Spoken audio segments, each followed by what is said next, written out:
Okay, guys, I'm back. Let me make sure. Okay, welcome back. Guys, I don't know what happened. Okay, I don't know what happened. Don't ask me what happened. I don't know. Where was we at? Marcus Bell, where you at, man? Where you at? Let's get this stream back rolling. Let's get this stream back rolling, Marcus Bell. Oh man, I forgot what I was saying. Let me refill my drink.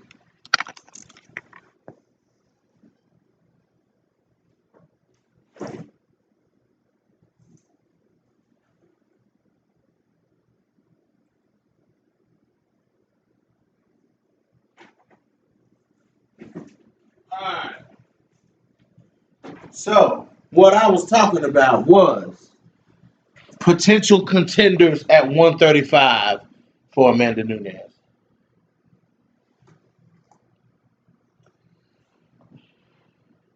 So, what I was talking about was Irina Aldana. What I was saying was, I really don't feel like Irina Aldana. I feel like she takes, she showed in this last fight with Ketlin Vieira, you know what I'm saying, that she has power. But it took her a while to catch Ketlin Vieira. But, Ketlin Vieira coming off of that win over Kat Zingano, like I was saying, guys, I feel like Vieira was just gone for too long. I just feel like, she was gone for just way too long. And, you know, I feel like her window of opportunity passed her by. I do because Kelly Vieira was coming off hot. She scraped by Kat Zingano. She was coming off hot. You know what I'm saying? Off of that win, and she was supposed to go and fight for the belt, but she didn't. And it didn't really look like the UFC was going to give Ketlin Vieira a title shot, anyways. You know what I'm saying? So we don't know. I don't know. I don't know. And then she injured herself, and then she was out for an extended period of time. So it's kind of hard to say, but Irina Aldana looked good though. Her striking is crisp. She looked good. So I'm excited to see what happens with Irina Aldana next. You know what I'm saying? Now, since we're talking about Irina Aldana, who do I think Irina Aldana should fight next? You know, I'm gonna have to go. I would say, I would really like to see Irina Aldana fight Yana Kunitskaya next. You know what I'm saying? Yana came out coming off the loss to Aspen Ladd, who's fighting for the number one spot. I feel like a good matchup for Irene Aldana to really, see, because I feel like it's that fight for Yana Kunitskaya would prove that okay, Yana deserves to be up here at the top because they pushed Yana down below Ketlin Vieira, man, and I'm like, whoa. You know what I'm saying? Yana was getting up there. Yana Kunitskaya was getting up there, and then she took that loss to Aspen Ladd. So that kind of fucked her up. You know what I'm saying? So, but I would like to see Irina Aldana fight Yana Kunitskaya, man. I think that'd be a great striking match because you're gonna have to be a good striker. You're gonna have to have a well-rounded game to go in there and fight um, uh, Amanda Nunes. You know what I'm saying? And I think that Yana Kunitskaya has that well-rounded game. Like Yana clinches well, Yana strikes well, Yana kicks well, Yana grapples well. So you know, it looks like maybe Yana can go in there and mix it up. You never know. But we've seen a powerful striker can stop Yana Kunitskaya. She was stopped by Cyborg. She was stopped by Aspen Ladd. So you know, the question is, can Yana Kunitskaya really deal with punches? You know what I'm saying? Now, speaking of Yana Kunitskaya, now Yana had some solid wins in that division. You know what I'm saying? She beat who did she beat? Who did Yana Kunitskaya beat? She beat she beat the hell out of Marion Renault. She beat the hell out of Lena Landsberg. Those were two. Lena Landsberg, was a good dominant performance by Yana Kunitskaya. The win over the fight with Marion Renault. Now that was a hard fought win. That was a hard fight for Kunitskaya. That was a hard fight for both of them.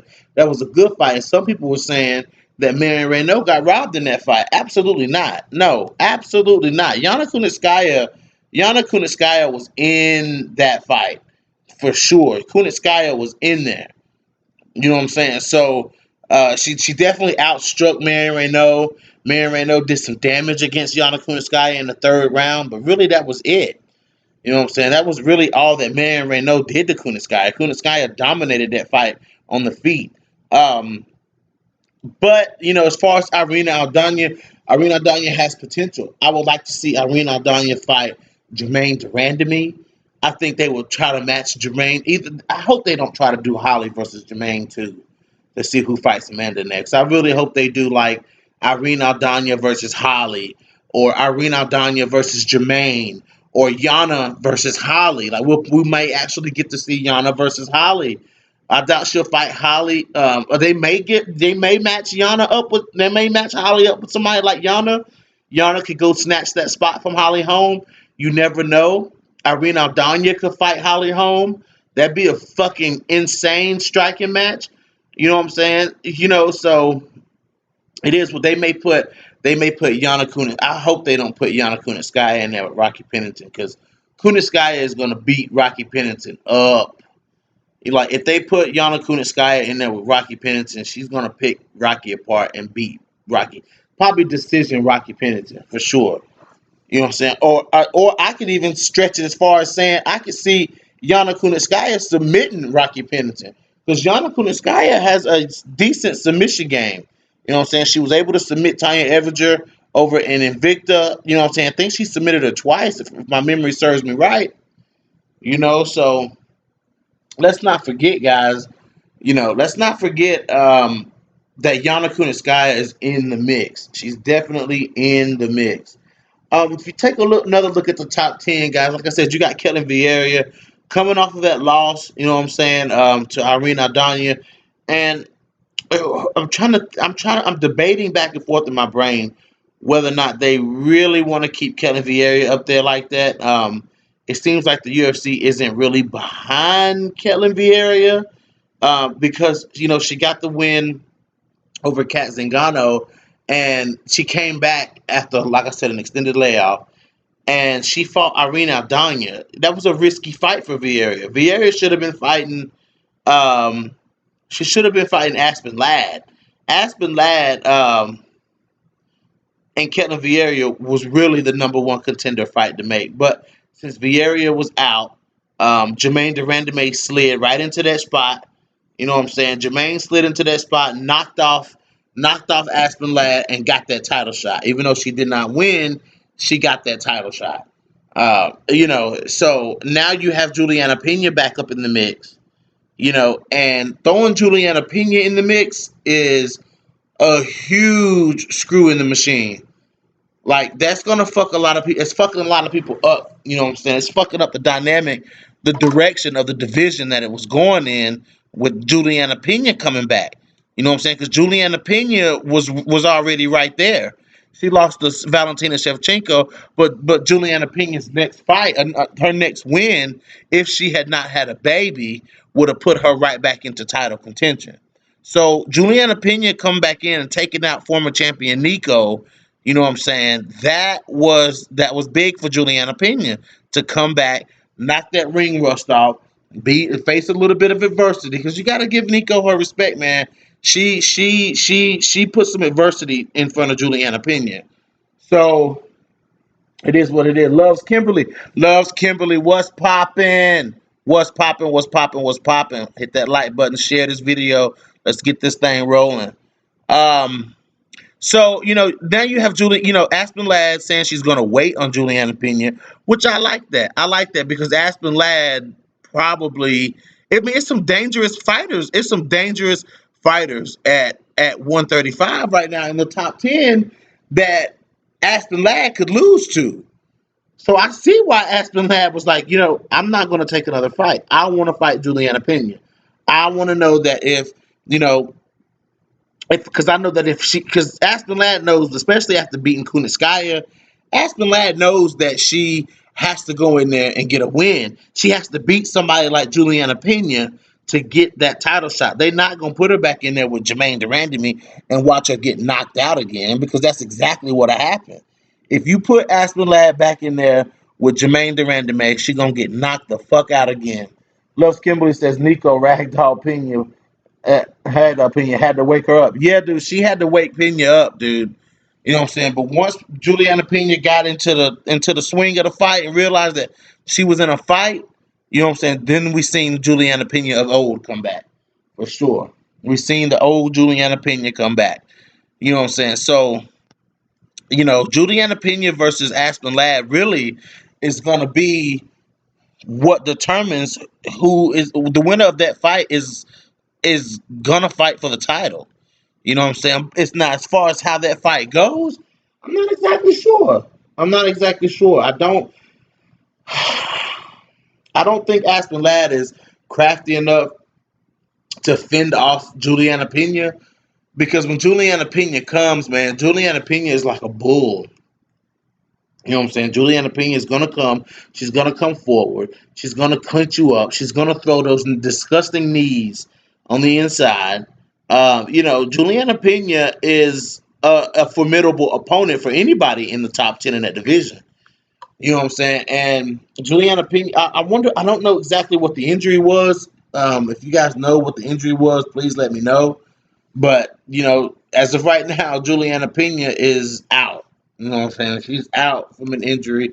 I don't think it was something too serious.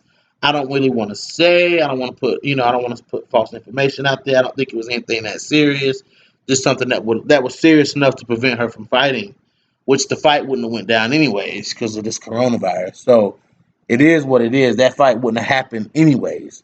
Um, but essentially the winner of that fight should fight Amanda Nunes, but or either do an interim belt, do an interim women's belt. I've never seen an interim women's belt in the UFC ever.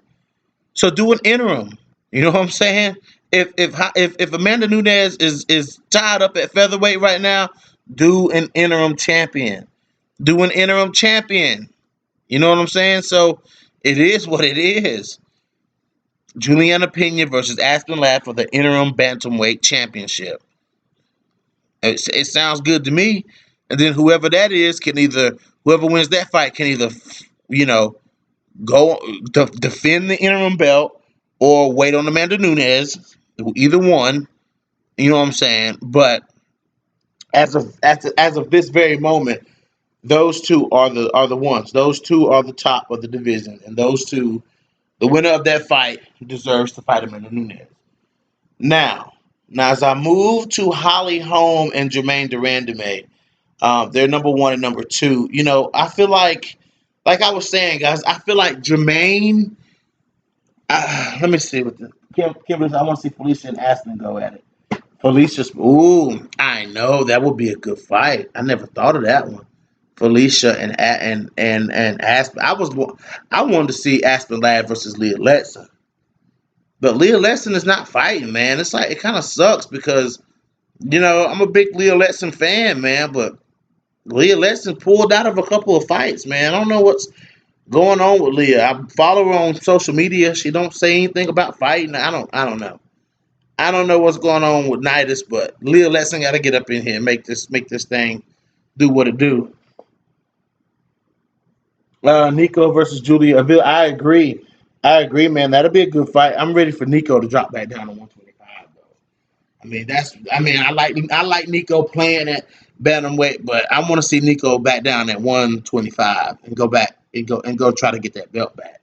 That's what I want to see. Nico versus anyone. My girl's gonna bring it. Yeah, Nico Montano's gonna bring it, man. Nico Montano gonna bring it. That's one thing about Nico.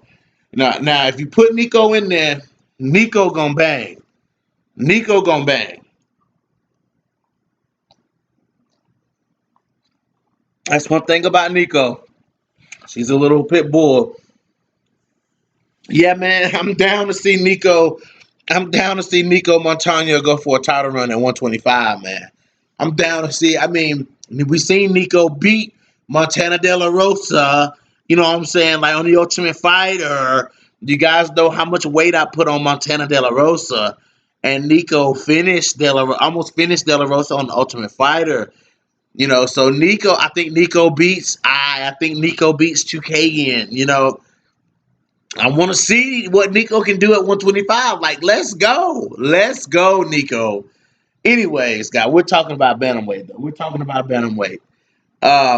Rocky Penn, excuse me, I was talking about Jermaine Ali. I would like to see Jermaine Durandame or Holly Holm. Either one. I want to see these two fight girls like Irina Aldana or Yana Kunitskaya. I feel like those are the fights for Holly and Jermaine because, you know, Aspen Ladd, like I said, Aspen Ladd is getting the number one spot. I mean, Aspen Ladd or Juliana Pena, the winner of that fight is getting the number one spot. We know that. So aside from that fight, if you want to get a number two spot, you want to call it a number two spot, the winners of these fights, you know what I'm saying? If let's say hypothetically you put Jermaine Durandame versus Irene Aldana, and then Holly Holm versus Yana Kunitskaya, the winners of those fights essentially would be next in line. Let's see what y'all say in this comment section. Yes, Yana needs to be thrown in there more. Yeah, dude, I think Yana Kunitskaya is a like as far as the striking, like, or I would even like to see Aldana versus Kunitskaya. They got to throw those four girls. They have to mix those four girls up, man. Take Rocky Pennington out. I don't think Rocky Pennington will probably fight Sarah McMahon next. You know what I'm saying? Like somebody like that, because yeah, Sarah McMahon is ranked right below Kunitskaya at number 9. So 1 Durandame, 2 Holly, 3 Ladd, 4 Pena, 5 Aldana, 6 Pennington, 7 Vieira, 8 Kunitskaya, 9 Sarah McMahon, and number 10 is probably Macy. Oh no, it's Marion Renault. So I don't think Marion Renault gonna get in there anytime soon. Um, but as far as Holly, Jermaine, Aldana, and Kunitskaya, those are the ones they need to mix those four girls up for sure because all four those are arguably the best strikers in the division. You know what I'm saying? You have, Jermaine Durandame is a very dangerous striker. Holly Holm is a very precision, calculated striker. Yana Kunitskaya with that kickboxing, Muay Thai, very good striker, very strong kicks. And as we can see, Irene Aldana versus Jermaine Durandame would be the better matchup because I feel like they both have power. Jermaine has knockout power and Irene Aldana has knockout power. And then you have Holly and Kunitskaya who are very, very high output strikers. Very high output strikers. You know what I'm saying? I don't think either one will knock the other one out unless it's by a kick. They neither one of them really have a lot of knockout power in their hands. But as far as touching you and keep distance striking and distance fighting and high output and movement, Kunitskaya versus Holm is the best, arguably two of the best strikers in the division, other than Amanda Nunes. Two of the best strikers in the division are Kunitskaya and Holly Holm. So you have to give them, I would love to see that. I would love to see that fight go down. I've been wanting to see that fight since Yana used to train at Jackson Wink all those years ago. I was like, yo, Kunitskaya versus Holly Holm would be a damn good fight. Let's look at these comments. Let's see. This division is stacked low key for sure. Oh my God, if Aldana knocked out Jermaine, I would lose it. Dude, Amanda, excuse me. Kimberly loves Kimberly. Yes, loves Kimberly. Is your name Kimberly? Because it says loves Kimberly. Is Kimberly like your girlfriend or are you Kimberly? I have to know this. But yeah, man. You know, this division is stacking up. Now let's look. Let's look outside of the top 15. I mean, out of the top 10. You have Betchka. Oh, you have Lena Landsberg. Macy Chasson, Betch Coher, Nico Montano, Sajara Eubanks. Sajara Eubanks. Sajara Eubanks. Okay, so the only one I see, uh, I love. Oh no, I love Lil Kim. Oh, okay. Um, so out of the top from number 10 to 15, only person I see with promise is really Macy Chasson. Like Macy Chasson, I don't see Nico really fighting at the upper echelon of 135. I think Nico Montano is fighting at 135 just to get back in there. I really don't think Nico is really trying to make a title run at 135. She's really a flyweight. I mean, she looked big. She looked big at bantamweight. She did, but Nico is a flyweight. I mean, as far as size, I mean, think about it. Nico Montano versus Yana Kunitskaya. Man, Yana, it would be no match because Yana is too big. You got girls at the top of this division that can fight at 145. Jermaine Durandame can easily fight at 145. Holly Holm easily fight at 130 at 145. Um, what's her name? Irene Aldana could easily fight at 135 at 145. Uh, Ketlin Vieira could easily fight at 145. You know what I'm saying? So you got girl. I just feel like Nico is outsized. Aspen Ladd can fight at 145. I don't see why Aspen Ladd don't fight at 145. I mean, you could Aspen Ladd can get in there and mix it up with Norma Dumont. Norma Dumont versus Aspen Ladd, same size. It'd be perfect. But let me see here. I mean, she manhandled girls in her striking is unorthodox. Loves Kimberly. Who are you talking about? Who's striking is unorthodox? Yana Kunitskaya? Kunitskaya. Are you saying Kunitskaya's or who? Or are you talking about Macy Chasson? I don't know who you're talking about. Nico Bloody that tail submission special on the show.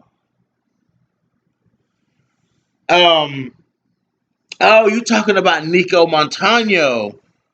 Oh, you talking about the tall submission? Oh, you talking about Montana? That was Montana De La Rosa, loves Kimberly. That tall submission specialist on the show. That was Montana De La Rosa.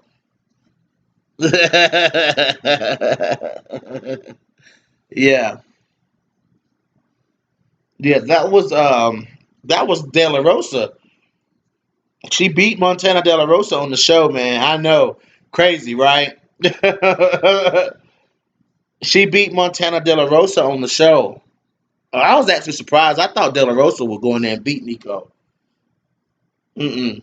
But that didn't happen. That didn't happen. Nico bloodied her up with some knees. She cut Montana De La Rosa on top of her head. Yeah, De La Rosa is tall. Montana is tall. Very tall. Yeah, she was tall.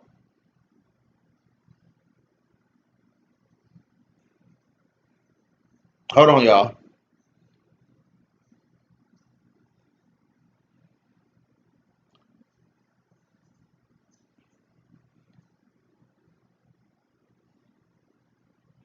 But yeah, that's who you're talking about. You're talking about De La Rosa. Um, but guys, like for me, like the biggest, if any of these girls I could say could is going to emerge because it's even out of all the promise that's in the top five, top 10, out of all the promise, all the potential that's in the top 10. If I had to really say somebody, if I really had to say, you know, I'm going to have to say it's Irene Aldana. I really think that other than now, I'm talking besides the Aspen Ladd Juliana Pena fight. I think Juliana Pena wins that fight, and I think Juliana Pena at this moment is the biggest threat to Amanda Nunes coming out of bantamweight. It ain't Holly, it ain't Jermaine. It's Juliana Pena. Take my word for it. I'm telling y'all. It's Juliana Pena. Juliana Pena is the one that's going to give Amanda Nunes the biggest problems at 135. Let's see. I'm liking Felicia Spencer more. She's so impressive. Felicia Spencer is very good, very unorthodox striking, very good. She's not a powerful striker though. That's the thing about Felicia Spencer. I wish Felicia Spencer would link up with a solid striking coach that would show Felicia Spencer, just like Irene Aldana, like how somebody showed Irene Aldana how to place that power in her punches. You know what I'm saying? And you know, Irene, not then we seen Irene Aldana go in here and lay bitches out. I wish Felicia Spencer would get with a solid striking coach that would show Felicia Spencer how to push power through her punches and land some power in the punches. Because if now in the Cyborg fight, Felicia Spencer was landing punches, but Felicia Spencer's punches doesn't mean a lot. It's kind of like Kunitskaya. Like you see Kunitskaya throw with power, but when it lands, it's really not a whole lot of power. It's some power. It's not a whole lot of power. You have different types of strikers, in this game. You know what I'm saying? Like Misha Tate for one instance. Was Misha Tate was a very unorthodox, scrappy type of striker. But when she like Mackenzie Dern too, when they land though, like when those type of girls land, like those scrappy girls like De La Rosa or Misha Tate or Mackenzie Dern, you know what I'm saying? When those girls land those punches have meaning behind them. And then you have fighters like Joanna Jędrzejczyk. You have fighters like Yana Kunitskaya, Felicia Spencer, who are volume strikers. Those girls are volume strikers, but it's like pitter patter. Those girls aren't. There's not really much behind the punches. And I wish if Felicia Spencer is a big woman. She's a true featherweight. Walks into the fight weighing 160 pounds. Felicia Spencer should have a lot of power behind those punches, man, and she just doesn't. It is what it is. She doesn't. Let's see what these comments say. But she can take a punch for sure. I like Felicia Spencer could probably absorb those hits. She impressed myself. But I don't really think that Felicia Spencer is gonna go in there and try to play on the feet with Amanda Nunes. I think she'll try to strike her way into a clinch. Now, if you look at Felicia Spencer's old fights, it looked like she used to throw with a lot of power, but it's like now she doesn't. Like I've seen in Invicta fights, I've seen Felicia Spencer stun girls. Like she hit Pam Bam Sorensen, and you've seen it register in Pam Bam Sorensen. But in the UFC, you haven't really seen it. Like Zara Farron, she didn't really stay on the feet. She didn't want to play around with Zara Dos Santos on the feet. She landed a couple of strikes and then she was out. She didn't play around with Megan Anderson at all on the feet. But she played around with Cyborg on the feet the whole fight. And she was, like I said, Felicia was landing, but she wasn't like if she just it just didn't mean anything. And I don't think Felicia Spencer needs to go and rely on her chin that much the way she did in the fight with Cyborg, because eventually you're gonna get caught. Like she's gonna get caught, especially as crazy as this is to say, especially if she goes in there with like Norma Dumont. We've seen the type of heat that Norma Dumont was throwing in that fight with Megan Anderson. Norma Dumont just couldn't close the distance. Norma Dumont couldn't land that right hand. But Norma Dumont was throwing some fire at Megan Anderson in that fight. Like Norma went balls to the walls in there with Megan Anderson. You know what I'm saying? Like Norma Dumont carries power in that division. You got powerful strikers. Zara Dos Santos is a powerful striker. Norma Dumont is a powerful striker. Felicia Spencer has gotten past that a lot in this division. You know what I'm saying? But with Amanda Nunes, I feel like she's gonna clinch Amanda just like she did Chris Cyborg. You know what I'm saying? She's gonna clinch Amanda Nunes, try to tire Amanda Nunes out, and try to work her game then. Now, Felicia Spencer's ground and pound is a completely different story.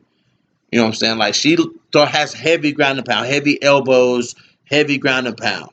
You know what I'm saying? And if she can somehow break Amanda Nunes' cardio, because Amanda Nunes has shown her cardio is good lately. If she can break Amanda Nunes' cardio, I think Felicia Spencer could grind this fight out. She has a chance in winning this fight against Amanda Nunes. You know what I'm saying? People don't want to hear that. People, Amanda's the GOAT, Amanda's the GOAT. She has a chance to beat Amanda Nunes in this fight, guys. I mean, it is what it is. So, but I did feel like, Megan Anderson versus Amanda Nunes would have been a much more exciting fight. I do feel like Anderson versus Nunes would have been a much more exciting fight because I feel like Megan Anderson has the power that can keep Amanda Nunes away from her. She absolutely 100%. Megan Anderson can put you down. Megan Anderson can put you down. Let's look at these comments and see what they say. Yes, I was just gonna say that she wants to engage in the clinch. Yeah, I'm not sure if she'll knock out Felicia either. I don't know. I don't know. I don't know. I don't know. Mm. Hold on, y'all. I had some pineapples in my drink, and they good. Mm-hmm. Mm-hmm. Okay, I'm back. But that was good. Anyways, I don't know if she'll knock out Felicia Spencer, but I don't think Felicia Spencer is going to give Amanda Nunes the opportunity to knock her out. I don't think Felicia Spencer is going to give Amanda Nunes the opportunity to knock her out. I think Felicia Spencer is immediately going to go for that clinch. She's immediately going to go for that clinch. And if she can, like I said, if Felicia Spencer can grind her out, then she can make this fight interesting. She's going to have to make this fight interesting. Like, she can't leave anything saying, oh, I should have done this, oh, I should have done that. Like, if Felicia Spencer wants to be a two promotion champion, she has to go balls to the walls in this fight. She has to. But, you know, or run till she can collect herself. Yeah, yeah, yeah. It's gonna be interesting though. But like I said, I really hope Felicia Spencer is working on developing power. She's gonna have to develop power at featherweight. I mean, Felicia Spencer is still relatively new in this game too. So coming from that Taekwondo background, but Felicia Spencer got to develop that power. You know, because they're gonna be adding more girls to featherweight. They're gonna be adding more girls to featherweight. I really hope Macy Chasson moves up to featherweight, man, because she can make it so interesting at featherweight. I think Leah Letson is going to move up to featherweight. I think that's one reason why she hasn't fought is because they're wanting her to move up to featherweight and stay at featherweight. Well, not to move up, but just they don't want her to move down to 135. You know, because Leah Letson is a true featherweight. Leah Letson is a hard hitting, volume striking.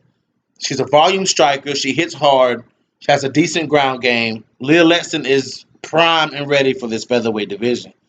You know what I'm saying? So I think Leah Letson will do good against Megan Anderson.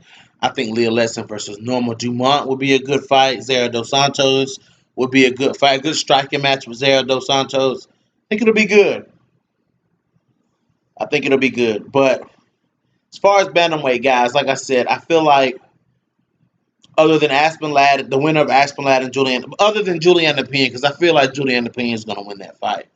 Um, I feel like Irina Aldana is the one, guys. I feel like Aldana is the one that can emerge. She has to emerge, and I just feel like she needs to emerge. And if she was to fight, the perfect opportunity for Irina Aldana is a fight with Jermaine or a fight with Holly. Like that's the perfect opportunity for Irina Aldana to rise to the occasion, and she can put Holly home or put Jermaine Durandamay on her belt. You know what I'm saying? She can get that win in her pocket. I think that speaks numbers for Irina Aldana. So the one to watch, guys, the person to watch in this division is Irina Aldana. Let's see if Irina Aldana can keep it up. Her last fight was everything. Oh, Irina Aldana looked amazing against Ketlin Vieira, and Ketlin Vieira threw heat too. Like she was doing good in that fight, but you know, It's Irene Aldana landed that lead left hook, man, and it was absolutely beautiful. That lead left hook was beautiful, and it put Caitlin Vieira the fuck out. It put her the fuck out. It put her out and whatnot. So women's division, guys, you know what I'm saying? The bantamweight division is low key fire. The top 10, okay, low key fire, very low key. Um, Flyweight is still shaping up. Not gonna get into flyweight tonight. Flyweight is shaping up. She's shaping up. And but strawweight is leading the pack for women's MMA right now. Um, strawweight is leading the pack. Strawweight is leading the pack as far as excitement. And what has happened as far as the Zhang and Joanna fight of what's coming up. Who fights Zhang next? Does Joanna get the rematch, or is Tatiana Suarez going to be ready, or the winner of Rose Andrade 2? You know what I'm saying? Carla Esparza versus Michelle Waterson is happening. Carla Esparza, Carla Esparza, with that win over Luke Booney. Was it Luke Booney? No, I think Carla Esparza's last win was Verna Jandiroba. It was Verna Jandiroba. Luke Booney was got beat up by Angela Hill. But Carla Esparza's last win over Verna Jandiroba was a good. If Carla Esparza, because she got robbed in the. Do you think Whaley is dismissing Rose? Yes, I do. I think Whaley is dismissing Rose. I think Whaley trying to fight Valentina. But Carla Esparza got robbed in the Claudia Gadelha fight. She got robbed. You know what I'm saying? She beat the hell out of out of Claudia Gadelha, and they gave that fight to Gadelha. But Carla Esparza guys. That's somebody who we sleep on. Is Carla Esparza? She got beat up by Tatiana Suarez. She got beat up by a few people. But Carla Esparza is consistent. You got to give it to Carla Esparza. She is consistent. She goes out every single time, and she goes balls to the wall. And Carla Esparza wins, and then she loses, but she goes. I feel like Carla Esparza is going to beat the hell out of Michelle Waterson. She's going to beat Michelle Waterson, then she's probably going to end up fighting Andrade or somebody. Let's look at this. Because she doesn't really engage in the topic about Rose, she kind of just dismisses her like no one does. Like no. Oh yeah, bro. My Cookie Monster. Rose has Andrade's business to take care of. Yes, she does. That's right, Marcus Bell. You're right. She has Andrade's business to take care of. But Carla Esparza, guys, watch Carla Esparza. Now, I'm gonna speak a little bit on flyweight. I'm excited to see who Alexa Grasso fights when she comes into the division. I'm excited to see Antonina Shevchenko versus Cynthia Calvillo. I'm excited to see that. Um, those two coming into the division is probably gonna fuck up some shit. You know what I'm saying? Especially if they come in winning. If Cynthia Calvillo comes in here and beats Antonina Shevchenko, like whoa, we could see Cynthia Calvillo versus Montana De La Rosa, because De La Rosa's she's ranked higher than Antonina. So I mean, then you have Alexa Grasso coming in. I don't know who she's gonna fight, but Alexa Grasso coming in, and then you have now. If you want to talk about contenders emerging, Alexa Grasso could be a contender. Cynthia Calvillo could be a contender. The striking has been impressive too, especially her being a wrestler. Yes, loves Kimberly. Yes, it has. But then you have De La Rosa coming off a big win. You have Robertson getting ready to fight Taylor Santos. Then you have just the injection of Calvillo and Grasso in the flyweight is really going to be crazy. It's going to be crazy. It's going to be good, and I'm excited to see who they fight. But women's MMA in the UFC, man, is buzzing now. Now, what else that's been buzzing that I wanted to talk about real quick was somebody put out an article saying, who should Kat Zingano fight? Her first fight in Bellator, who should it be? Because Kat Zingano is healthy. Kat Zingano figured out, but she figured it out too late. I wish she would have figured this out while she was still in the UFC. But Kat Zingano's breast implants is what's been plaguing her. Her breast implants were poisoning her. That's why Kat Zingano has been having all of these health problems. That's why Kat Zingano hasn't been so active. Is that Kat Zingano's breast implants were literally poisoning her from the inside out. And she's got them removed. Kat Zingano is healthy. She's in the best shape I've ever seen her in. She's training. Like, I follow Kat because I'm a Kat fan. After this quarantine, every fighter is going to have ants in their pants, ready to bang. Absolutely. But they were saying, Kat Zingano could fight Arlene Blenko. They were saying Kat Zingano could fight Olga Rubin. Now, that is the fight that should be made, is Olga Rubin versus Kat Zingano. If Kat Zingano can go in here and look, I mean, she has to look impressive. If Kat Zingano, could go in here and start Olga Rubin, Olga Rubin's a tough fighter. Very good striker, but no chin. But I don't see Kat Zingano going in here knocking nobody out. I see Kat Zingano going in here and mauling the fuck out of Olga Rubin. You know what I'm saying? Because Kat at 145 is a beast. Kat looks like a beast at 145. She was about to beat the hell out of Megan Anderson. You know what I'm saying? But Olga is my. Oh, I love Olga Rubin too, man. Big bad Olga Rubin. I love Olga Rubin. You know what I'm saying? I was disappointed in her performance against Julia Budd, but I feel like they may give Julia Budd the rematch. I feel like Julia Budd feels like she can go back in there with Chris Cyborg, because Julia Budd put up a good fight against Cyborg. She was striking well.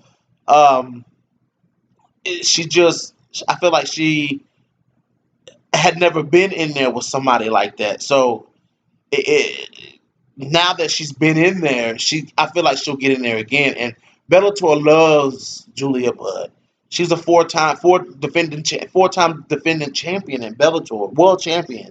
So I feel like I feel like Bellator will be behind her and give her another shot at getting her belt back again there against Cyborg, because Julia Budd is a legit featherweight. She has legit featherweight power. She's a legit fighter. You know what I'm saying? So, but Kat Zingano versus Olga Rubin definitely for sure is the number one, will be a number one contender fight. You know what I'm saying? If Kat can go in here and starch Olga Rubin, then give Kat the title shot. Like, I'm all for Cyborg versus Kat Zingano. A healthy 100% Kat Zingano. Fuck yes. Fuck yes. A healthy, yeah, Julia Budd was so respectful. Absolutely. Yeah, man. Like, um, let's see. Olga got that power too. If she can connect, she's got power behind those punches. Yes, she does. Yes, she does. But 100% healthy Kat Zingano versus Chris Cyborg, I'm down. I mean, people gonna talk about that fight. Kat Zingano was being poisoned from the inside out. I didn't even know it. That's the thing. Didn't even know it. And she's been talking about how much better how she feels, like how like she's got her yoke back. You know what I'm saying? Like, and I'm telling you guys, a focused and angry, pissed off, because what happened with the UFC, Kat Zingano is pissed off. A pissed off, angry Kat Zingano is a dangerous Kat Zingano. That's a dangerous Kat Zingano, boy. I'm telling you. That's a real dangerous Kat Zingano. So, I'm excited to see what's going on with that. I'm ready to see Elimale defend her belt again. It's just an exciting time for women's MMA, man. It's an exciting time for MMA, period. I'm just talking about the women today, but looking forward to the Khabib Tony fight. However they're gonna do that. Let's look at these comments. She's such a threat. She's such a threat too. She needs to rematch Megan Anderson. Yeah, man, I'm down with that. You know what I'm saying? Like, they cut her and they cut the fuck out of Kat. And I'm like, damn, y'all cut. like UFC, man. Like y'all cut Cat Zingano, man, but y'all letting John Jones run around here and make y'all promotion look like a fucking joke. But you cut somebody like Cat Zingano, who had just come off of a dominating win over a top 10 opponent in Marion Renault, and you're gonna cut Cat Zingano. I mean, that was the stupidest shit I ever heard, man. That was crazy, man. That was crazy. That was crazy. Cat Zingano was one fight away from getting in there with Amanda Nunes. Because if Kat Zingano had stayed, if her next fight had been at bantamweight versus taking that fight at featherweight, Kat Zingano probably would have been in there with Aspen Ladd, or she probably would have been in there with Juliana Pena. No, because her and Juliana Pena fought. She lost to Juliana Pena.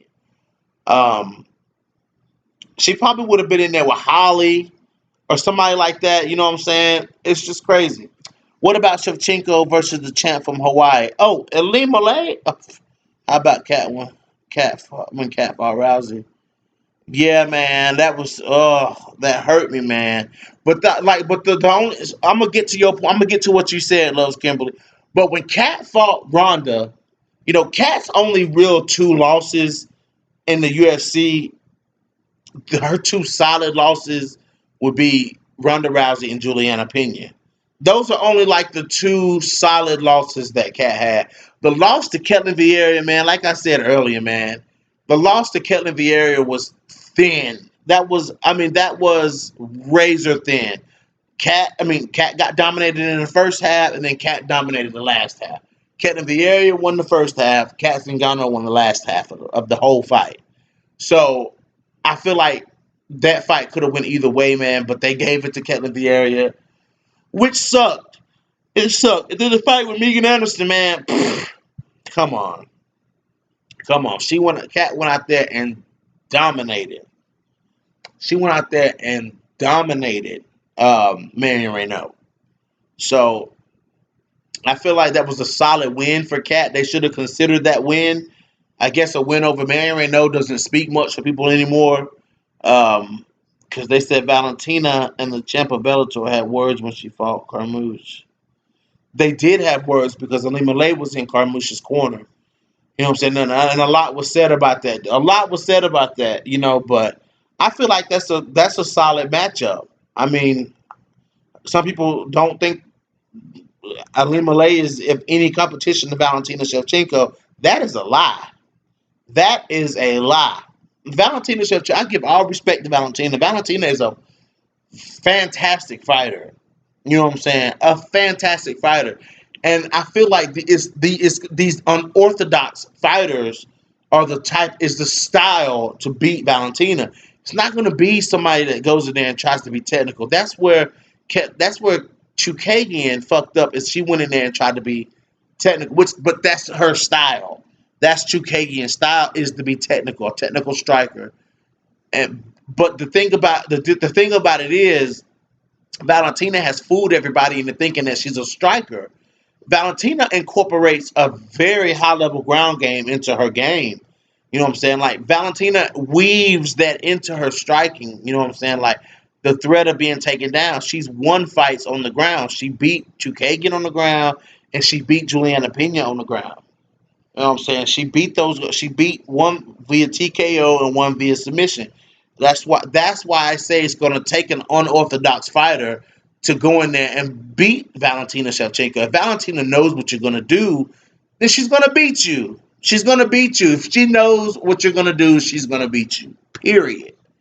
So that's why I say, Ilima-Lei McFarlane, very unorthodox, heavy puncher, very unorthodox. Valentina's not going to dominate Ilima-Lei McFarlane on the ground. Like it's just as good as Valentina is on the ground. You know what I'm saying? And Lima Lay, that's where she started was wrestling. You know what I'm saying? So you have to consider that these fighters, these ground fighters, these unorthodox fighters, they have their own skill sets that they can present to Valentina Shevchenko. And Lima Lay is one of those fighters. You know what I'm saying? Who I say, absolutely can go in there and give Valentina a good solid fight. Absolutely, 100%, 100%. Let's look at these comments.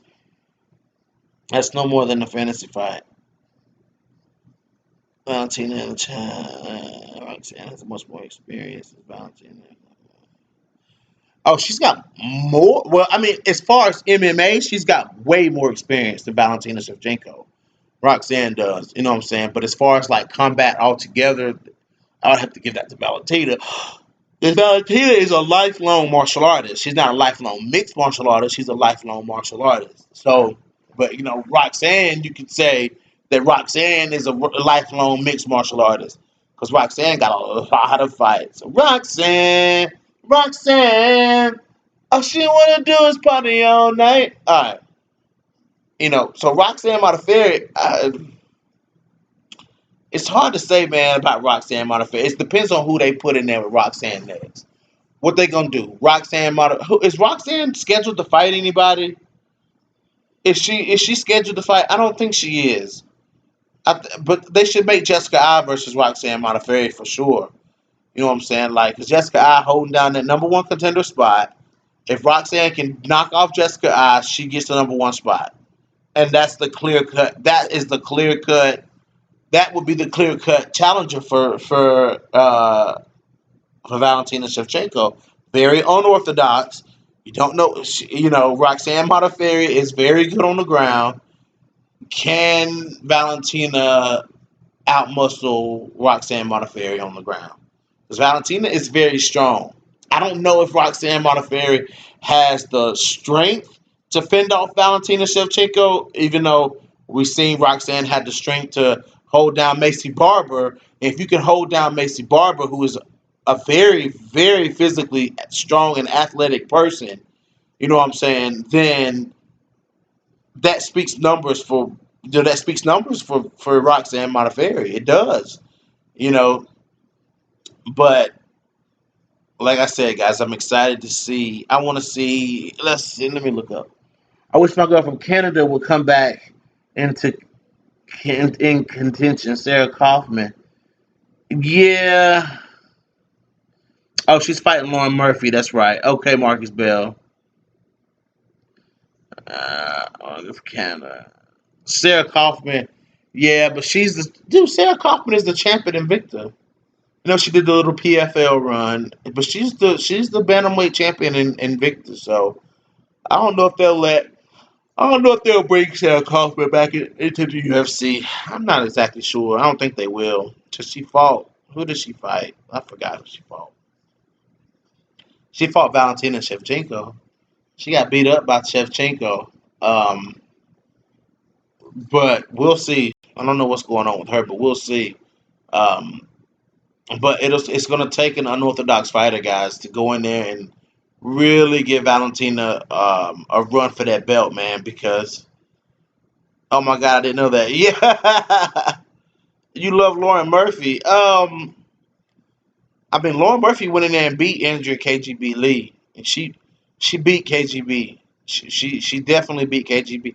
See, that's the thing about KGB, man. Like KGB looked good in the De La Rosa fight, but De La Rosa was not fighting like herself in that fight, man.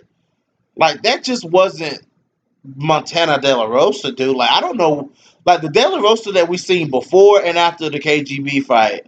I think that the reason that Montana De La Rosa fought the way she fought in the KGB fight is because they had sparred together in the past, and apparently in that fight, KGB dropped De La Rosa with a body shot, and they said when the fight went to the ground, De La Rosa dominated KGB Lee. They said she, as far as in this training session, but they said that KGB dropped De La Rosa with a body shot, like dropped her hard with a body shot.